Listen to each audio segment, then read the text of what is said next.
Clean chit ಕೊಟ್ಟರು sir Priyanka Kharge D K Shivakumar.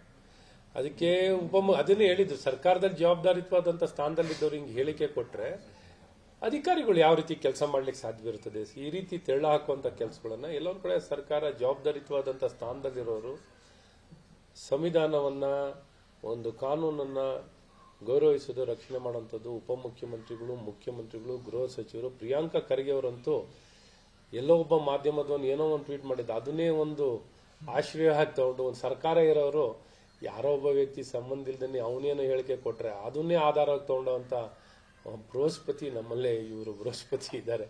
ಇಂಥ ಮಹಾನ್ ವ್ಯಕ್ತಿಗಳನ್ನ ನಾವು ಏನು ಹೇಳೋಣ, ಇಂಥವ್ರನ್ನೆಲ್ಲ ಮಂತ್ರಿಗಳಾಗ್ಬಿಟ್ಟಾರೆ, ಇಂಥವ್ರೆಲ್ಲ ನಮ್ಮ ನಾಡಿಗೆ ನಾಯಕತ್ವ ಕೊಡುವಂಥವ್ರಾಗ್ಬಿಟ್ಟಿದ್ದಾರೆ. ಹಾಗಾಗಿ ಗೃಹ ಸಚಿವರು ಹೇಳಿದ್ರಲ್ಲ, ಇವ್ರ ಮಾತೆಲ್ಲ ಸೀರಿಯಸ್ ಆಗಿ ತಗೋಬೇಡಿ ಅಂತ ಗೃಹ ಸಚಿವರೇನೆ ಹೇಳಿಕೆ ಕೊಟ್ಬಿಟ್ರು. ಇವ್ರು ಯಾರ್ದು ಮಾತುಗಳನ್ನ ಸೀರಿಯಸ್ ಆಗಿ ತಗೋಬೇಡಿ, ವೈದ್ಯಕೀಯ ಶಿಕ್ಷಣ ಸಚಿವರ ಮಾತನ್ನು ತಗೋಬೇಡಿ, ಇವ್ರನ್ನ ಮಾತಾಡ್ಬಿಡಿ, ಆ ಸಚಿವನ್ ಮಾತಾಡ್ಬಿಡಿ, ನಾನು ಹೇಳಿದ್ರೆ ಮಾತ್ರ ಮುಖ್ಯಮಂತ್ರಿ ಮಾತ್ರ ಹೇಳಿದ್ರೆ ತಗೊಳ್ಳಿ, ಮಿಕ್ಕಿದವ್ರನ್ನ ನೀವು ಲೆಕ್ಕಕ್ಕೆ ತಗೋಬಿಡಿ ಅಂತ ಅವರೇ ಹೇಳ್ಬಿಟ್ಟಿದ್ದಾರೆ.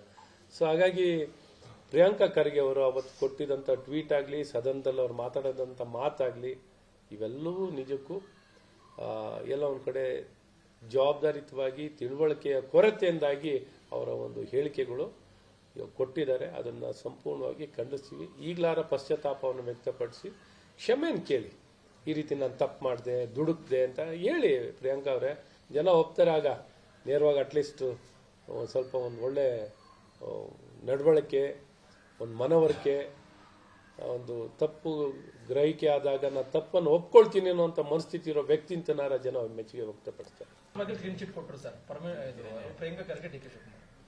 ಅದಕ್ಕೆ ಅದನ್ನೇ ಹೇಳಿದ್ರು, ಸರ್ಕಾರದಲ್ಲಿ ಜವಾಬ್ದಾರಿತ್ವಾದಂಥ ಸ್ಥಾನದಲ್ಲಿದ್ದವ್ರು ಹಿಂಗೆ ಹೇಳಿಕೆ ಕೊಟ್ಟರೆ ಅಧಿಕಾರಿಗಳು ಯಾವ ರೀತಿ ಕೆಲಸ ಮಾಡ್ಲಿಕ್ಕೆ ಸಾಧ್ಯವಿರುತ್ತದೆ. ಈ ರೀತಿ ತೆಳ್ಳ ಹಾಕುವಂಥ ಕೆಲಸಗಳನ್ನ ಎಲ್ಲೊಂದು ಕಡೆ ಸರ್ಕಾರ ಜವಾಬ್ದಾರಿತ್ವಾದಂಥ ಸ್ಥಾನದಲ್ಲಿರೋರು ಸಂವಿಧಾನವನ್ನ ಒಂದು ಕಾನೂನನ್ನ ಗೌರವಿಸೋದು, ರಕ್ಷಣೆ ಮಾಡುವಂಥದ್ದು ಉಪಮುಖ್ಯಮಂತ್ರಿಗಳು, ಮುಖ್ಯಮಂತ್ರಿಗಳು, ಗೃಹ ಸಚಿವರು. ಪ್ರಿಯಾಂಕಾ ಖರ್ಗೆ ಅವರಂತೂ ಎಲ್ಲೋ ಒಬ್ಬ ಮಾಧ್ಯಮದವನು ಏನೋ ಒಂದು ಟ್ವೀಟ್ ಮಾಡಿದ್ದ, ಅದನ್ನೇ ಒಂದು ಆಶ್ರಯ ಹಾಕಿ ತಗೊಂಡು ಒಂದು ಸರ್ಕಾರ ಇರೋರು ಯಾರೋ ಒಬ್ಬ ವ್ಯಕ್ತಿ ಸಂಬಂಧ ಇಲ್ದೇ ಅವನೇನೋ ಹೇಳಿಕೆ ಕೊಟ್ರೆ ಅದನ್ನೇ ಆಧಾರವಾಗಿ ತಗೊಂಡಂತ ಬೃಹಸ್ಪತಿ, ನಮ್ಮಲ್ಲೇ ಇವರು ಬೃಹಸ್ಪತಿ ಇದ್ದಾರೆ. ಇಂಥ ಮಹಾನ್ ವ್ಯಕ್ತಿಗಳನ್ನ ನಾವು ಏನು ಹೇಳೋಣ, ಇಂಥವ್ರನ್ನೆಲ್ಲ ಮಂತ್ರಿಗಳಾಗ್ಬಿಟ್ಟಾರೆ, ಇಂಥವ್ರೆಲ್ಲ ನಮ್ಮ ನಾಡಿಗೆ ನಾಯಕತ್ವ ಕೊಡುವಂಥವ್ರಾಗ್ಬಿಟ್ಟಿದ್ದಾರೆ. ಹಾಗಾಗಿ ಗೃಹ ಸಚಿವರು ಹೇಳಿದ್ರಲ್ಲ, ಇವ್ರ ಮಾತೆಲ್ಲ ಸೀರಿಯಸ್ ಆಗಿ ತಗೋಬೇಡಿ ಅಂತ ಗೃಹ ಸಚಿವರೇನೆ ಹೇಳಿಕೆ ಕೊಟ್ಬಿಟ್ರು. ಇವ್ರು ಯಾರ್ದು ಮಾತುಗಳನ್ನ ಸೀರಿಯಸ್ ಆಗಿ ತಗೋಬೇಡಿ, ವೈದ್ಯಕೀಯ ಶಿಕ್ಷಣ ಸಚಿವರ ಮಾತನ್ನು ತಗೋಬೇಡಿ, ಇವ್ರನ್ನ ಮಾತಾಡ್ಬಿಡಿ, ಆ ಸಚಿವನ್ ಮಾತಾಡ್ಬಿಡಿ, ನಾನು ಹೇಳಿದ್ರೆ ಮಾತ್ರ ಮುಖ್ಯಮಂತ್ರಿ ಮಾತ್ರ ಹೇಳಿದ್ರೆ ತಗೊಳ್ಳಿ, ಮಿಕ್ಕಿದವ್ರನ್ನ ನೀವು ಲೆಕ್ಕಕ್ಕೆ ತಗೋಬಿಡಿ ಅಂತ ಅವರೇ ಹೇಳ್ಬಿಟ್ಟಿದ್ದಾರೆ. ಸೊ ಹಾಗಾಗಿ ಪ್ರಿಯಾಂಕಾ ಖರ್ಗೆ ಅವರು ಅವತ್ತು ಕೊಟ್ಟಿದ್ದಂಥ ಟ್ವೀಟ್ ಆಗಲಿ, ಸದನದಲ್ಲಿ ಅವ್ರು ಮಾತಾಡೋದಂಥ ಮಾತಾಗಲಿ, ಇವೆಲ್ಲವೂ ನಿಜಕ್ಕೂ ಎಲ್ಲ ಒಂದು ಕಡೆ ಜವಾಬ್ದಾರಿತವಾಗಿ ತಿಳುವಳಿಕೆಯ ಕೊರತೆಯಿಂದಾಗಿ ಅವರ ಒಂದು ಹೇಳಿಕೆಗಳು ಕೊಟ್ಟಿದ್ದಾರೆ. ಅದನ್ನು ಸಂಪೂರ್ಣವಾಗಿ ಖಂಡಿಸ್ತೀವಿ. ಈಗಲಾರ ಪಶ್ಚಾತ್ತಾಪವನ್ನು ವ್ಯಕ್ತಪಡಿಸಿ ಕ್ಷಮೆಯನ್ನು ಕೇಳಿ, ಈ ರೀತಿ ನಾನು ತಪ್ಪು ಮಾಡಿದೆ, ದುಡುಕ್ದೆ ಅಂತ ಹೇಳಿ ಪ್ರಿಯಾಂಕಾ ಅವರೇ. ಜನ ಒಪ್ತಾರೆ ಆಗ ನೇರವಾಗಿ. ಅಟ್ಲೀಸ್ಟ್ ಸ್ವಲ್ಪ ಒಂದು ಒಳ್ಳೆ ನಡವಳಿಕೆ, ಒಂದು ಮನವರಿಕೆ, ಒಂದು ತಪ್ಪು ಗ್ರಹಿಕೆ ಆದಾಗ ನಾನು ತಪ್ಪನ್ನು ಒಪ್ಕೊಳ್ತೀನಿ ಅನ್ನೋಂಥ ಮನಸ್ಥಿತಿ ಇರೋ ವ್ಯಕ್ತಿ ಅಂತನಾರ ಜನ ಮೆಚ್ಚುಗೆ ವ್ಯಕ್ತಪಡಿಸ್ತಾರೆ.